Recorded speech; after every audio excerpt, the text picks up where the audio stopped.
mission, I'ma get it. You know I be on a what? Yeah. You know I be on a what? Man on a mission, I'ma get it. You know I be on a what? Yeah. It's all hard, ain't no fear here. You ain't giving this to all you steer clear. Good day, everybody. Welcome to another exciting episode of the Ride the Rebellion podcast. I'm your host, Drew Hall, and with me, as always, is the king of the South Alabama Turndown and CEO of Dale. No, he's not. He quit being a sports management guy. He is now a Best Boyd. Dale Boyd. Hey, like only your people will get the Best Boyd thing.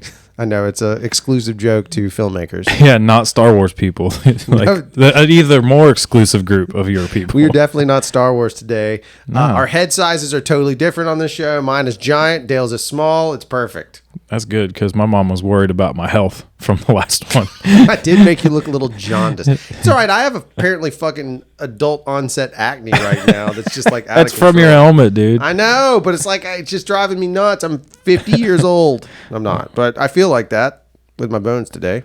Today on the show, we're going to talk about lots of different things, but one of the things we're going to talk about, because we never really talk about topics before we go into this, we're going to talk about trail building. Ooh. And the reason why is because we've actually reached, quote, season 2 at the Reb. If you've been able to go out there, we did get a request to come out and ride, and we will address that.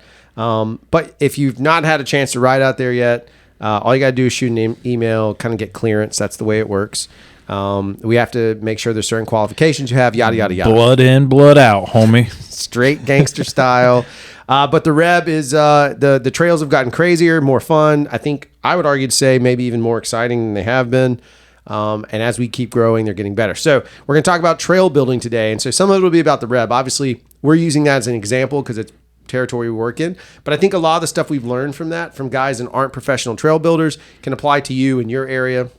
Whether you're in a prairie or whether you're anywhere you want to be, you have the opportunity to listen and learn maybe a little bit from us, where we don't talk about just geology. Because you went to a trail building class once and it was all like geology and geography. I've gone to a couple trail building classes and I didn't learn anything.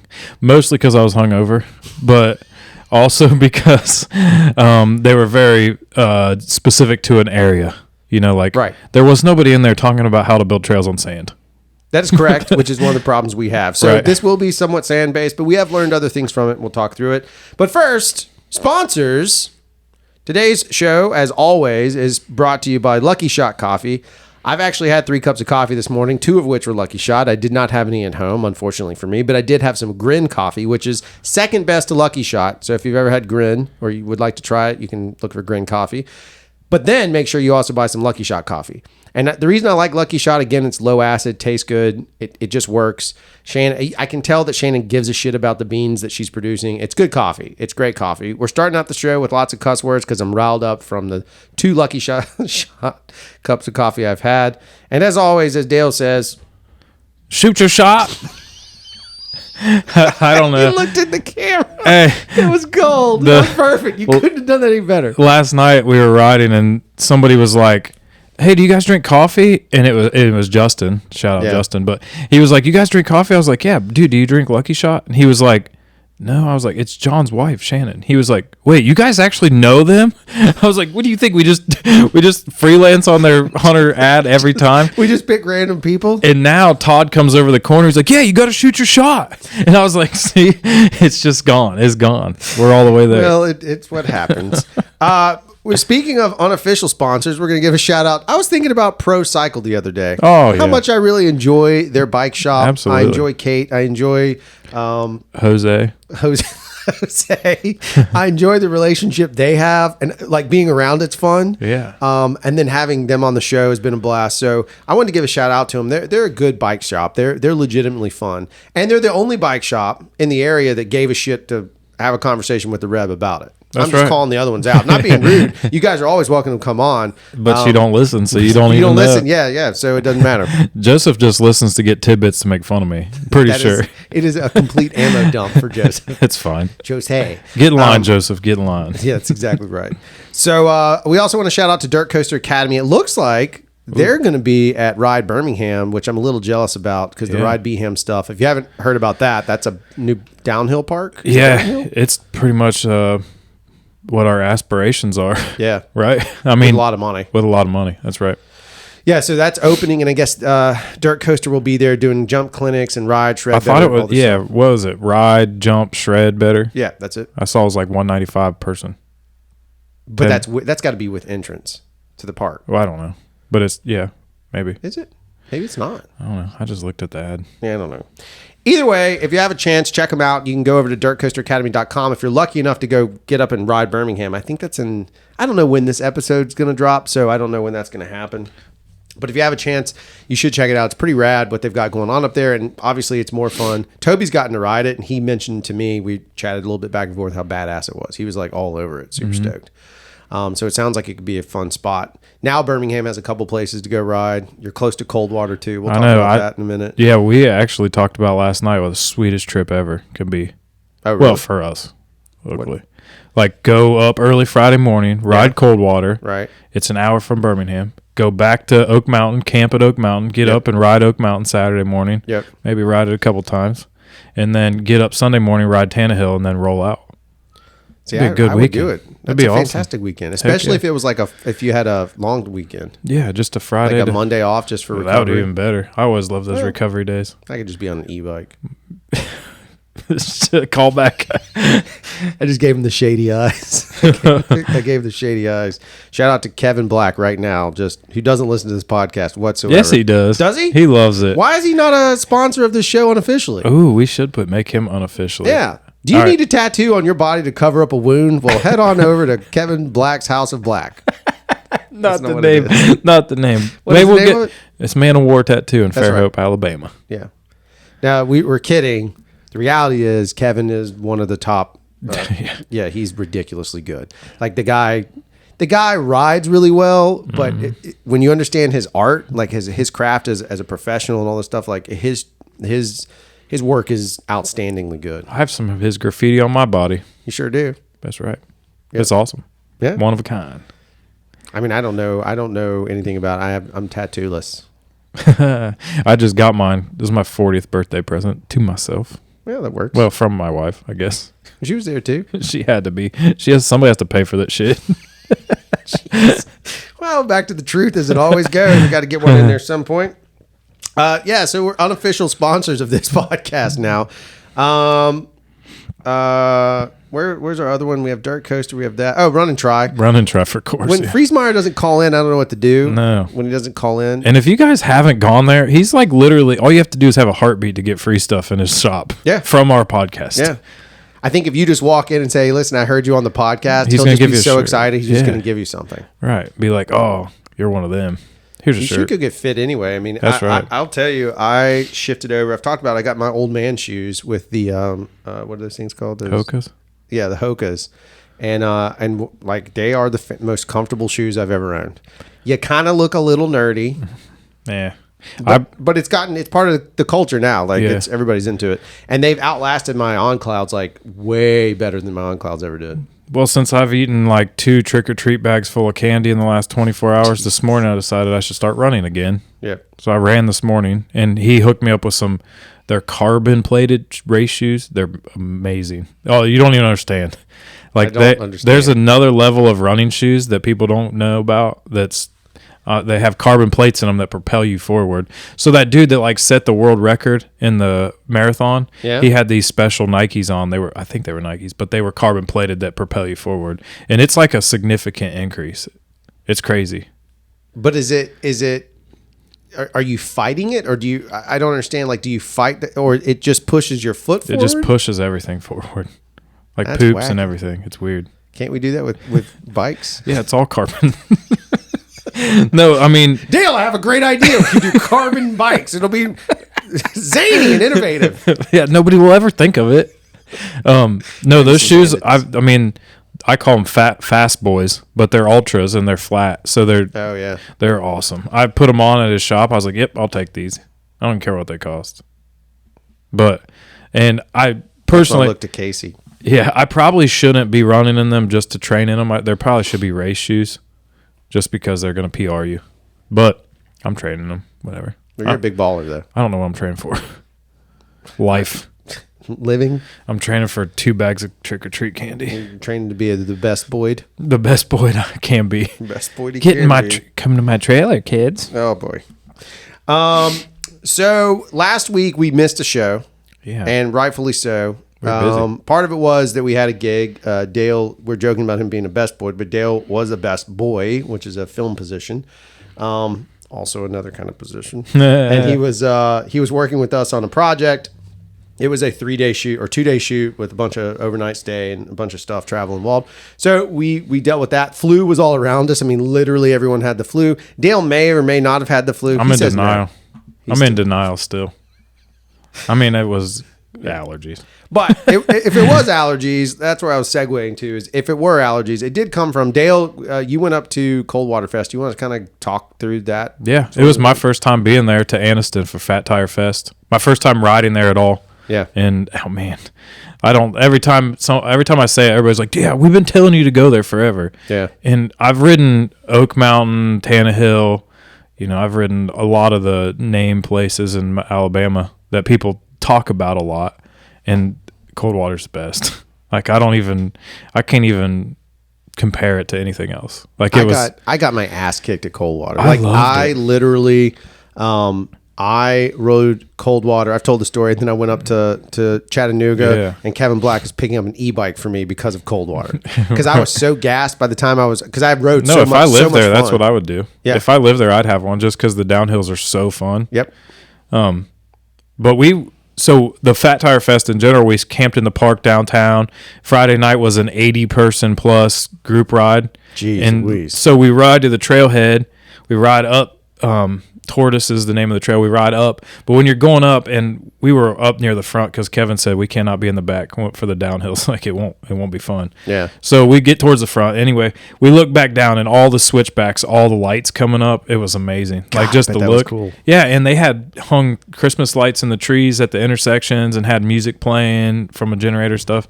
So it was really neat that side of it. There's our boy. There's our guy. Good show. He's crossing right now. So. Anyway, on the way down, though, this is where the allergy came in the dust. It was so dusty that I couldn't see. All I could see was Kevin's taillight and like a fog. And I'd never ridden Coldwater in my life. And your first ride is in the dark. In the dark, in dust. And trying to keep up with. Dog? No. We were riding Trillium and Hare, which those are still super. Sketchy. Yeah, they're hard. No, and we're doing 20 miles an hour. Good God. And I'm trying to keep up with Kevin, and he's trying to not. You know, he wants to be in the front, so it was brutal. Yeah, but it sounds like it. We got done, and I get back to the camp. Casey's like, "Hey, you're a little dirty." Whatever. Ugh. So yeah, that was Friday. So it was a 3-day week. It was 3 days. Thing? Yeah. So Saturday we hooked up with the bump guys, Chase and his crew, and they shuttled us to the top of Coldwater, so we didn't have to ride from Anniston to Coldwater to ride Bomb Dog. But we did do Goldilocks, which caused us to have to climb twice to get back to Bomb Dog. It was all good. Yeah, that's what I hear. It was so good though, dude. Like it's great riding. Well, yeah, and never being there, and those guys from Birmingham, the bump guys, were like, "Dude, you're going fast. Like we're gonna." So that was for me, like to go fast. It was better. Like I was on edge. You know, when I got done, and Kevin and I made this rule, like. I don't know if we officially made the rule, but we joked about it and said, like, dude, if you don't feel like you almost died 5 times, like, you didn't really ride it. So, that was like, and I'm not saying like a regular wreck here, like, oh, I clip a pedal on a route. No, I'm saying like, went off the cliff, like rocks. I could see him going through my rib cage, like.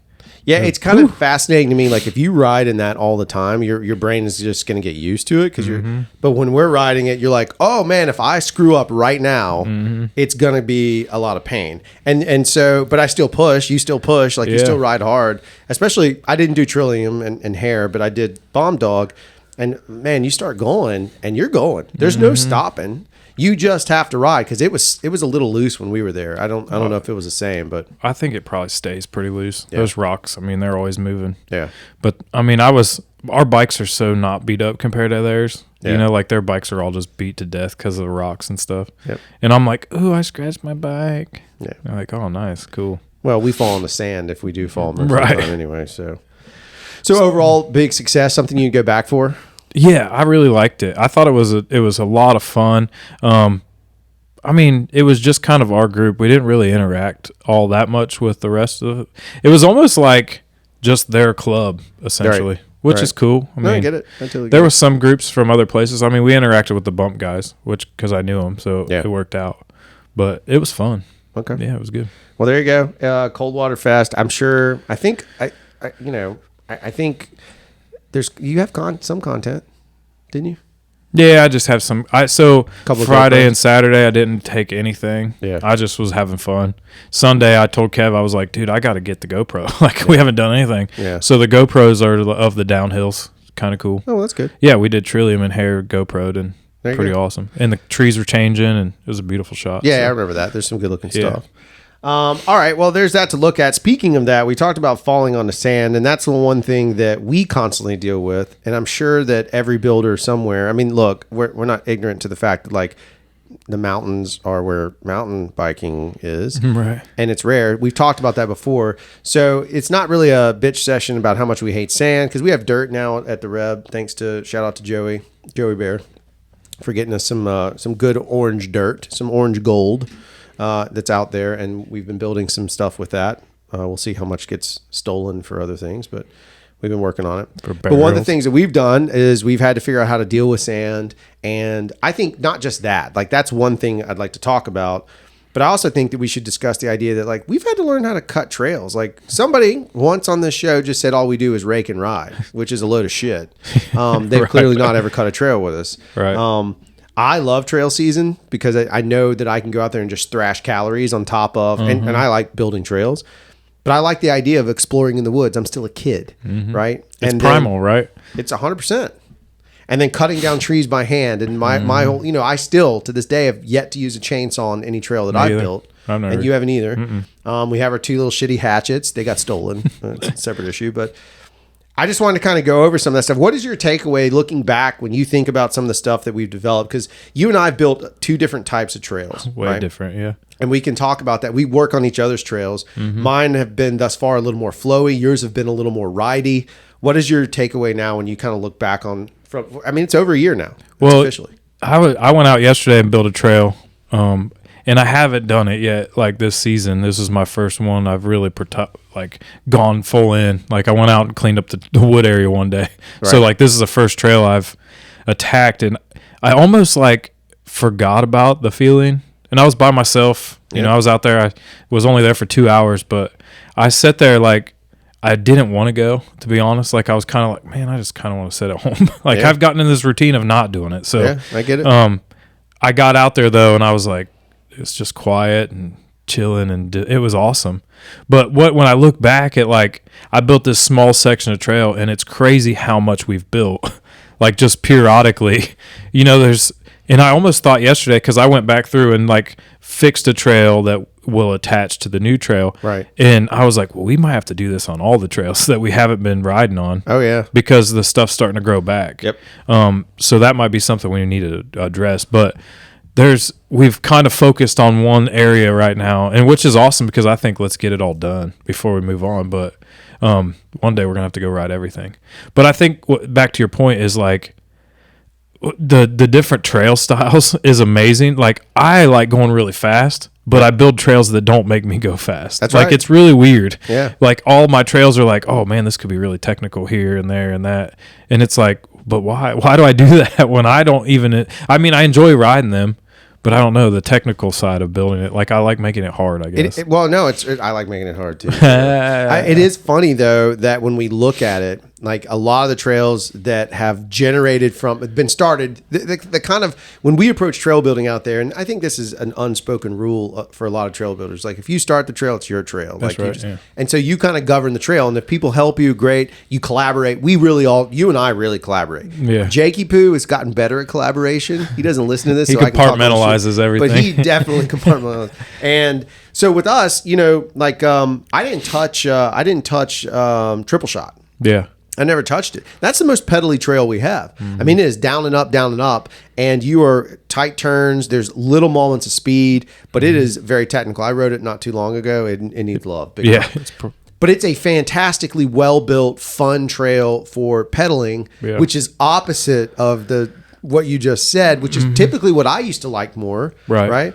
And then I've shifted into creating these trails that you go fast on. Right. And I'm more the one that typically wants to pedal out stuff. It's just been the way that we've built has shifted. I think now, I used to think I could see lines in the woods, and I guess I did to some extent, but now I've just started being able to, and I don't know if it's something you learn. I think it is, but I don't know if it's something that you can teach somebody as much as you just have to build trails and make mistakes and start over, and then you start figuring them out. I mean, I think we that's fucked fair. up some stuff. Let's be honest. Oh yeah, there's some trails out there that are like, what? Well, this doesn't make any sense. Yeah, there's some bad But you can still ride them. Yeah, you know? they're still rideable. But there's stuff that's like, man, we need to do this. So there's trails that might die that are out there now, like the Montucky Trail that goes connect. That's gonna die. I mean, no one rides it because you can go down and get a little extra now. Yep. So like that connector's gonna. I mean, it's still gonna be there, but Right. That was a good trail though to get us to another point, you know. Right. So I think that the growth of the trails is what's cool, and then you learn like, well, this trail works, this trail doesn't. So now we build on this trail. Right. You know, and it's almost like that where Birdie is and all those. Like, yeah, Birdie's cool, but now we got the new one. Right. So it's like they're all parallel. So they kind of offer the same thing, but this one offers more.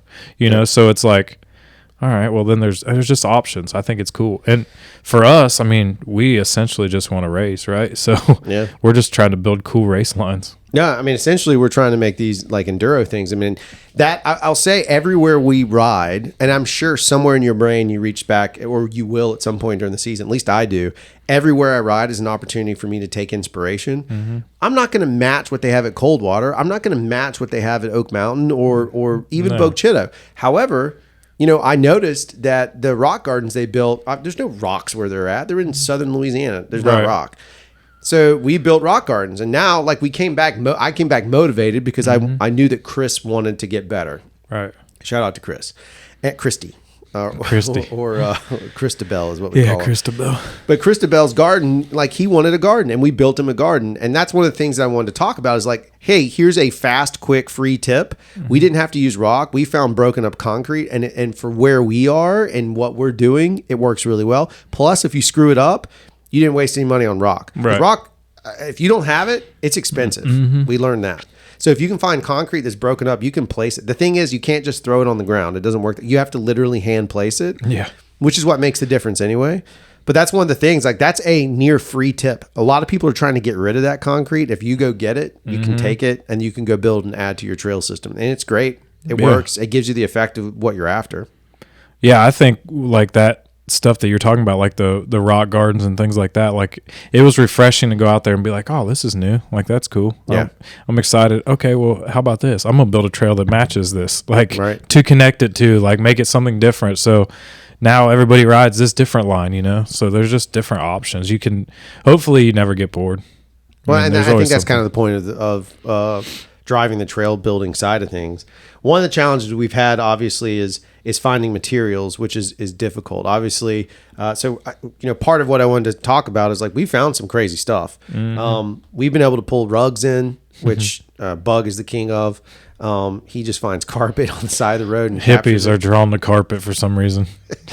I don't know why. We don't know. And shout out to him. Congratulations, Bug, on being married. That's right. To the sky.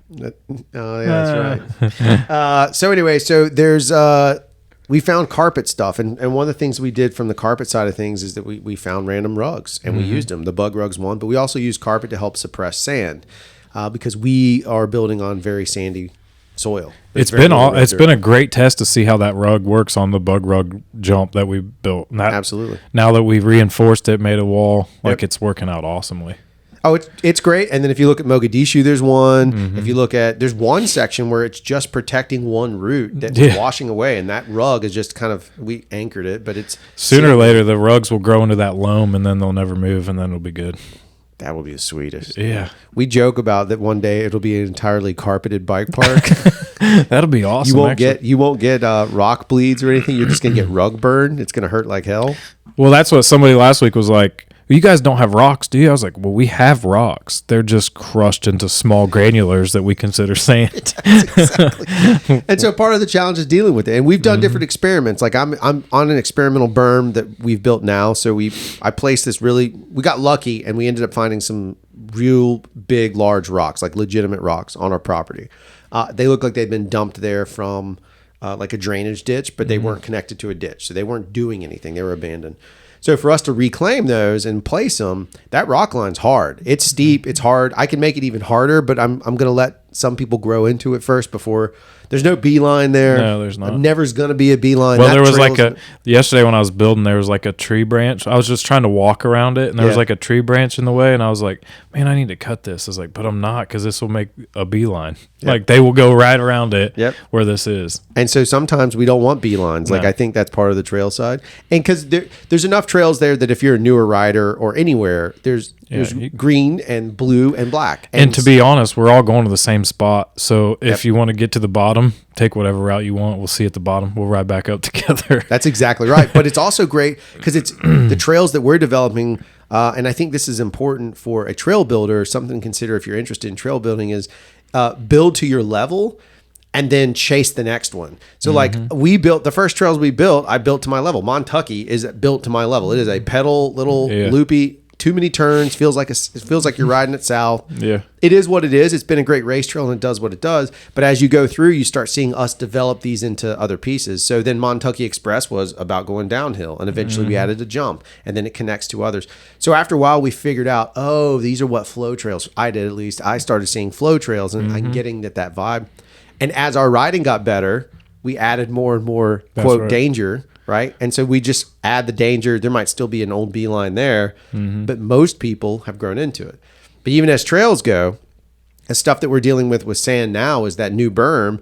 It's rock features, which again, we reacquired from local stuff. Some of it's from my front yard, which my wife won't know about. And that's fine. She pay attention. She's till this podcast and she lights me up. But so I stole some of those, but we use that as armor. But digging out a berm is one process that I'd never dealt with. I'd always assumed that you'd bring dirt in. I had never tried to dig out. And so we dug out the berm, we mixed in concrete, or I mixed in concrete and sand, and then reapplied it, right? So that the base where it was washing out hopefully is holding. But also, having ridden in Chattanooga a good bit, Enterprise South had a lot of these. I think it was Enterprise. Maybe it was, it was Enterprise, I think. Anyway, they had a lot of these chutes that would be right offside the berm. That's just a washout for the water to run off. So I started looking at spots where those need to be. And sure enough, after this big rain we had, I went out and looked, and the water had gone down and gone out my chute exactly as I wanted, which I'm not a guy that understands that shit. Right. But it worked. Yeah. Right? Just paying attention. So now we have this berm that's experimental, and if it works, we now have a way to address sand, which is $5. Kind of expensive if you think about how much sand we have. I guess the idea here is just to say that trail building is not just something. I think a lot of times, if we had gotten discouraged because our trails were not going to be what we see at Whistler, or not going to be what we see at even Bogue Chitto or Ride Birmingham or Coldwater. Yeah. If we let that discourage us, we would have nothing, you know? Yeah, you can't compare yourself to everybody else always. Right. Just make what you have, what you like. Yeah. Right? I mean, make it fun. Yeah. And I like bragging that our trails, the majority of them are hand-built. We have a couple that have a little work on them, but most of our stuff, even if you argue, I'm even saying so hand-built that we used an axe. You and I used axes and machetes. That's all I ever used was a little hatchet. Yeah. Yeah. And that's it, to clear out these entire trail stuff. So part of it is just thinking in terms of that, of looking at trails and looking going forward. So now we have red dirt, and so now we're experimenting with red dirt. We got to figure out how to retain the red dirt, which I think is going to be another issue. I think the lesson is don't limit yourself just based on where you're at, right? Or your options. Like we haven't spent a ton of money to do this stuff. I mean, besides the lease and all the stuff that. But the park is one thing, but the building of trails. The building of trails is free. I mean, all that it is your time. You're going straight Midwest with me. I hadn't heard that in a while. All it is. I know. Man, the southern one that I'm not used to is like maybe could and might could. That's not a North thing. Shoulda, woulda. But we didn't spend any money on the trail building itself. That's just our own energy, which is some on our tools, which is in our industries. Right. What do I have an industry? Our industries, time is money. Yeah. So technically, we've spent money, but I don't think that we've invested. We've invested is what we've done. Yeah, because we want to ride it. We're doing this selfishly for ourselves, right? Like if it works, it works. If it doesn't, all right, back to the drawing board. Yeah, I was laughing with Jakey Poo, the fact that he was making fun of me. He was like, you spend more time developing trails out there than you do taking care of your own yard. And I was like, yeah, because my yard is boring. I know. Like, no one cares about my yard. No. Like, I don't even care about my yard. I hired a kid to come cut the grass in my yard because I didn't want to waste that time. I could use that time to go build. I guess it's a satisfaction thing for me of building it. And now we talk about this a lot on the show, and I know, but just reiteration, one of the best things about riding, doesn't matter where I'm at, it's even more amplified if it's on one of our trails, is watching somebody else ride the trail and have a blast and know that you helped contribute to that, whether you're the ride leader or you're the trail builder. Right. Holy shit, that's addictive. Well, this happened to me yesterday. Like, I was building that trail, and like, I know what it offers a different line, but it, compared to the other trails, it's not going to be like, oh, I can't wait to ride that particular trail. Like, it's just kind of a connector to other trails that's not as boring as just taking tuna sub. Right. You know, so it's like, I can see where people are going to be like, it's not that big of a deal. But then it's like, but it offers something different. So that's always the thought. That's the fun, though. The fun is like that process of it. And so sometimes it's short stuff. So even if it's just a backyard trail or a quarter mile trail or whatever you're working on, you can attack it that way. It's just, you kind of got to think about, how you're going to grow into it. Like, and your skill set, like our skill set, some of you guys had already gotten it. But I can say from my personal experience, my skill set has grown on the trails that have added. So if somebody else has built a harder trail, let's take we have a drop, a pretty substantial one. That drop is intimidating as all hell because it is a finesse drop. It is not a speed drop. You are coming into it relatively slow. So you have to understand your speed. You have to understand your position. It's a technical skill set. Yeah. But once you've done it enough and you overcome the fear of it, it's just kind of like, hey, man, this was... Now it almost makes you want to put a taller one back to the right of it. Like, where we can come around the corner and just go straight. I know. Dude, that would be awesome. Oh, because it's a big drop, too. Yeah, you could put it back further and up higher. Yeah. Jake. Yeah, Jake will do it. Don't give him any more trail ADD. You know what he told me he was going to finish? The very first jump ever built. No, he's never going to finish it. He said he's doing it this weekend, Saturday. Then he has to finish that whole trail. No, he's just going to do the jump at Jakey Poo. Oh, that one. Dude, oh, man. The very first jump. It's just a huck to drop. That thing's been thorn in my side since day one. Yeah. Because I hate hucks to flat. Like, I need landings. It's bad. The upside of that one, though, is it was proof positive that the formula of sand and concrete that we were able to figure out. Yeah, that jump is awesome. And it flows well. Yeah. He can just build the wood out like we did and make it. He is going to build it wood. That's what he said. Yeah, he's going to build it back out. So part of it is finding like these pieces. One of them that we found that have been very beneficial, and this is counted for what it's worth, free tip here, that's part of what we're talking about, is we found these pilings. So down here at least, I don't know if they use that stuff in the Midwest. Probably not. The creosote pilings? Yeah, do they use those? Telephone. Yeah, they do. We do have telephone poles, but I don't know what they're made of.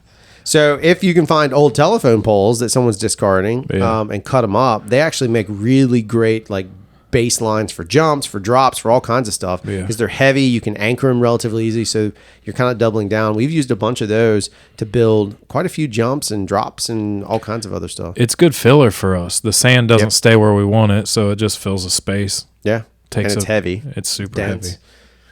And so you can find some of those things, and those work really well in terms of that. And then basic, one of the things that happened to us not too long ago is, unfortunately, our land has a right of way on it, which is a challenge. I think a lot of mountain bike property is going to have right of way. You got power lines going through it at some point. And so we have a right of way on it, and this doesn't give anything away. Good luck, Michael Falk. He knows where it is now.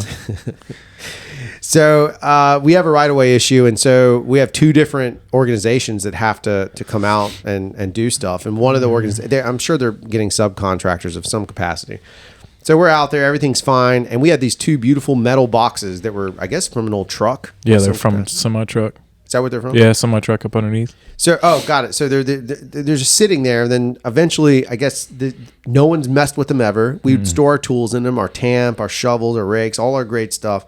And some of the rakes and stuff are on the outside. Yeah. So this group had to come in and do some work there, and apparently they spotted it. And then once those guys were gone, suddenly all of our tools, they stole the boxes, they cut the locks. Yeah. They stole the boxes. They threw the concrete we had in there to help hold those boxes down. So from anybody stealing, they cut the locks and threw that on the ground, which we turned into rock garden stuff too. But like they did a lot of damage. But there was a great set of tools in there, but none of them were that expensive. At the end of the day, it was more annoying. I rebought and I bought better. Right. So what would you say is the principal tool set? What is the trail builder get started trail builder kit? Ooh. The Dale Boyd kit. What do I use? Yeah. Like mostly? Yeah.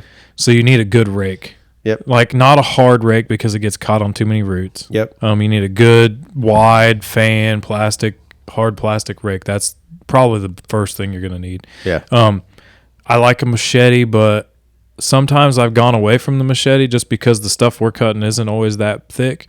I got this I'm pretty sure there's probably real names for these, but like a big shears. Yep. And because the shears that I have, I took my grinder and grinded the outside of it so I can swipe down on stuff Nice. and then chop. Yeah. So it's like it does both. Yeah. And it's pretty long, so it works out really well. Yeah. That's what I was doing yesterday. I was just like, whoop, Oh, that's and brilliant. it worked out good because then you can trim flush with the ground, So Yep. then you get the stuff that's on the ground too. So that and the little hatchet I had worked so good getting roots out. Oh, it's perfect on roots. Yeah, just a small handheld hatchet. So that's pretty much all I use are those three things, for the most part. Yeah. Until I can't cut the trees down, then I mark them and let somebody come back with a chainsaw, I guess. Yeah. Yeah, I think a good rake. I found a metal one that I like that has a spring on it. You pay a little bit more for it, but I can literally rip a trail apart with it and just get a bunch of pieces across. I use an axe. I use a full size axe or a timber cut, whatever.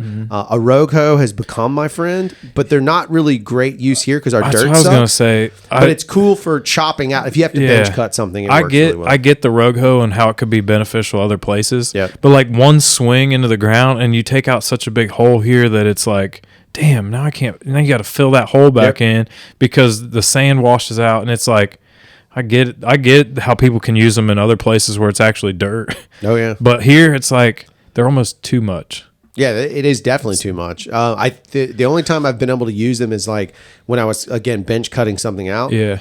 Because you want to get rid of that much dirt. Right. Like that's the only time it matters. Otherwise, yeah, I agree. So that we have one that floats around. Yeah. But we don't use it very much. The other thing that we have that I bought or donated at the beginning was that roller. That roller's a beast. Dude, that roller is amazing. But that was a Midwest thing, right? Yeah, it's a Midwest thing. So like in the fall, after wintertime, like because of the thaw and freeze, we all rolled our yards. So like you hook it up to a tractor and roll your yard because it gets all the humps out at where it thawed and froze. Oh, interesting. So like your grass would be all humpy, but you roll your grass and then it smooths it all out. No joke. Yeah. I didn't know that's exactly what it was for. Yeah. It's one of the best trail tools I've ever seen. It's awesome. Ours has a handle on it. Yeah. So you can just roll it back and forth. I mean, it's like, I think we filled it with water. I think it was like 250 or 300 pounds. It's great to roll up and down hills, by the way. Ugh. Yeah, I know. Last night my legs hurt, and I was like, why do my legs hurt? Oh, that stupid roller. Oh, did you roll yesterday? I rolled the whole trail yesterday. Oh, my God. But it works to get that loam packed like right away after you rake it. It does. It gives a good base to start riding on. That's a super good pro tip, though. That roller, how much did that roller cost? Do you remember? $100, I think. 115 maybe. Did you buy it local? Harbor Freight. There you go. Harbor Freight. And that thing, what's interesting is you take your trail, it's good width of a trail too. It'll tell you, like if you're as wide as that, your bike will 28 probably inches fit. wide, I think. Yeah, your bike will most likely fit. And so you've got to make sure. But as we've gotten better, we've also widened our trails out, a lot of them. Some of them are still skinny, but we have a lot of more. The trails that I'm working on now for me, I've tried to widen out more than I normally did. But the best thing about that roller is I would take it and early on, and you would push it, regular, like you're rolling with the trail and you're following the flow of the trail. But then I would start to see where the line was after we rode it a couple of times. And I would go back over it, and this is just brutal work. But you roll it like parallel to the actual riding. So you're digging out the ride more, like where the line is. And once you do that and it starts packing it will get fast as F, boy. Yeah, and leaving that loam on, we've learned that the loam is like carpet to ride on at first, but then it packs in really well, and it creates a nice line in the center. It's pretty awesome. And that's what I was going to say is it's the cheapest and best tool you can get is patience. Oh God, yeah. Because unfortunately, early on, I had no patience, and I would find a trail I really liked, and I would do what we called it scalping, because it was, it looked like you were like pulling the hair off an animal. But you would literally, I would go through and I would you've helped me do a bunch of it. We would chop it, and then you'd pull this loam up, and it just pulled to reveal nothing but sand. But it made it fast, especially because it was That wet. day. Yeah, that day. But after a while, it lost all of its resiliency, and it kind of fell apart. So we've kind of moved away from that. Now we just like force people to ride it more often. And I think it's working out really, really well. Oh, for sure. Like, I love riding on those loamy trails now. I do too. Like a Woolman, a newer one we have, that one has that bottom end of the loam is so much fun now. It's so fast and flowy. It's just good. It's a good ride, and it's quiet, eerily quiet. It's quiet, yeah. So that's kind of a touch on it. I mean, I'm sure there's thousands of other things. I'm sure there's millions of better trail builders than me and Dale. We don't know the scientific side of it. I know that there's fall lines, and I know that there's different stuff like that. But I mean, people are so pretentious about the trails and like protecting the land. Like, I get it. We're not hurting things. Like, we don't cut down big trees. Right. Well, that was that's our agreement. Like, That's we're correct. not cutting trees down. We don't really do anything that can't be undone. Right. Right. So like, to me, this land was here before us. It's going to be here long after we're gone. You may as well enjoy it. Right. Yep. So I get it where we want to preserve things and be good trail stewards, but I also understand like that it's just dirt, man. Yeah. Like, Look, it's it literally comes and just goes. dirt. Yeah. That's it. I mean, we will be part of the ground someday. So That's right. You may as well like enjoy it while we're here. I'm 100% with you. And in fact, we've talked about the trails that we've seen let go. They've overgrown. They'll grow back. They'll completely grow back. They will. They've already grown back. Yeah, you're right. So a lot of it has to do with, and I'm with you on that. A lot of it has to do with, yes, we may not be these huge trail scientists, but at the end of the day, I think what is important is by building trails, you learn to appreciate trails even more. Absolutely. So when I go and see somebody's built trail, like, I'll give the dude credit at Coldwater. That guy can build trails, or awesome. Whoever built all the trails. All those guys were trial and error. Like, they started with a hatchet and a rake too. Like, they didn't know what they were. You can't, unless you're an engineer and you know how to lay it all out and get blueprints. And I get it. There's people that have legit tools and real stuff, but we ride bicycles. Right. Like, creating the science of it is part of the fun. Yeah. I mean, it is what it is. Well, I mean, I've had to clear poop We're off just trails. jackasses that have a mountain bike podcast. That's all. On a flat land area. That's exactly right. There's one major thing I do want to mention, and we'll wrap out the conversation. I do want to mention the fact that cutting trails that are not on your property is no bueno. That is not good. Yeah, Don't do it. Like, you go ride somebody else's property, or you go ride an IMBA trail. You do not cut trails in that. No. You better get express permission. And if I were you, I'd get that shit written. No kidding. Because you never know who gave you the wrong permission. That is correct. I could talk to Bill at the trailhead, and he says that I've been building trails here for 30 years. Oh, do you mind if I cut that? Yeah, bro, that'd be fine. I've been doing it. Well, Bill might be a asshat that doesn't know what he's talking about. That's exactly right. So there's a lot to it on that side of things of not, kind of janking the system. Do we want to, we had an event Sunday for Samba. Yeah. That was pretty cool. Yeah. Right. Let's hit it. So we kind of have gone, and we've talked about this in the past. Like, we made it public on this damn show. We did. How we're going to help make Samba better, bigger and better always. But that's our local IMBA chapter, by the way. That's right. Yeah. So Samba hosted an event. We had a chef come cook us some smash burgers. Shout out to Bob's Diner. Delicious. It was great. It was great really for breakfast. good. Yeah. Awesome for lunch. On the corner, fat and happy. Yeah, that's exactly right. So we had that. I made up 21 bags of candy for kids.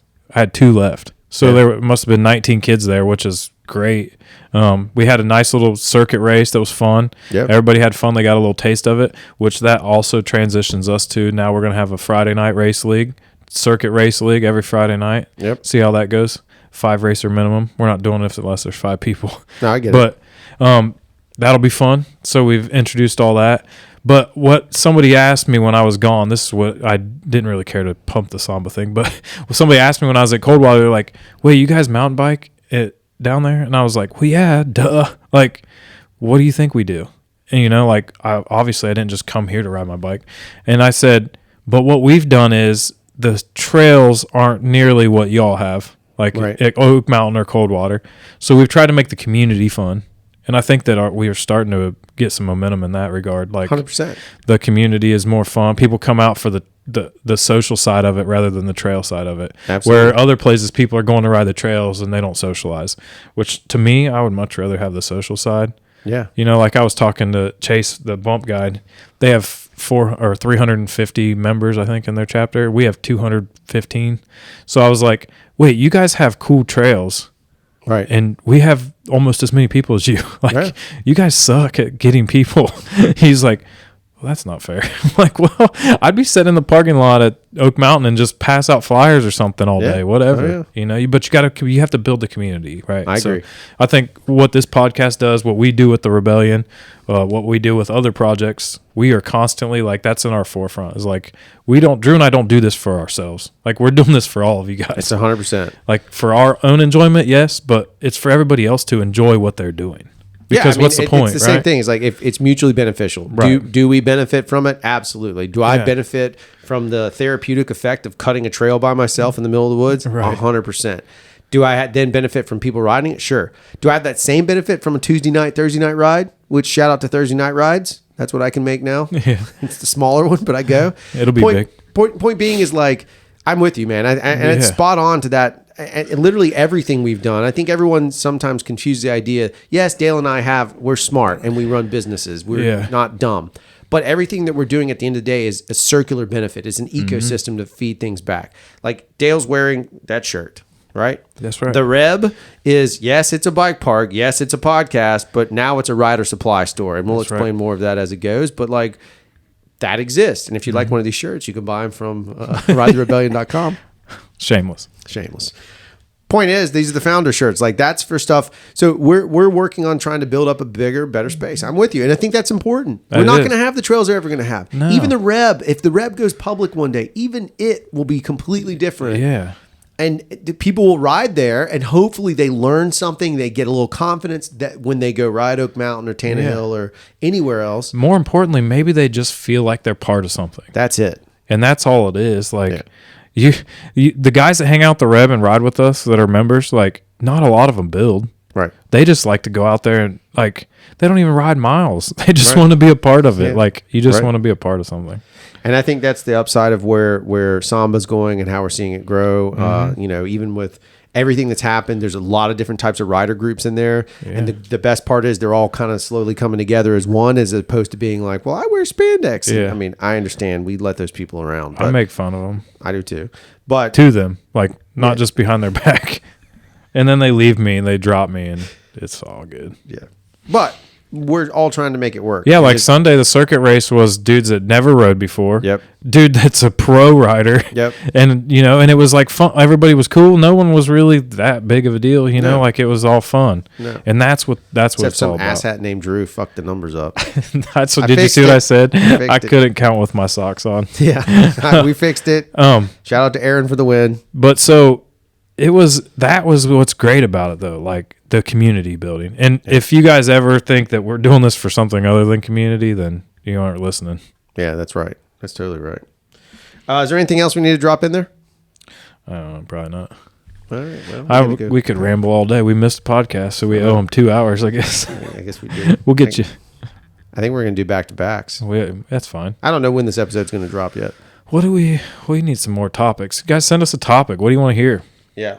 What would you? I know we need some guests on. We have some ideas, and we're going to work on those. Hopefully, maybe we'll take the time to work on that and just use the flu as a development time and not drop this. And so maybe this is dropping at regular time. Who knows? Maybe we just drop it now. Yeah. F it. Yeah. Give them a little tickle in the middle of the week. Oh, a little middle week tickle. Little makeup love. Hey, if there's somebody in the mountain bike world that you want us to interview, like, I'll reach out to their publicists. Yeah, we have no shame. Yeah, no. It'd be awesome. Yeah. Shoot us a message. Yeah, I like getting told no. No means you tried. Right. I mean, we already interviewed Jeff Barber. He's got to have connections.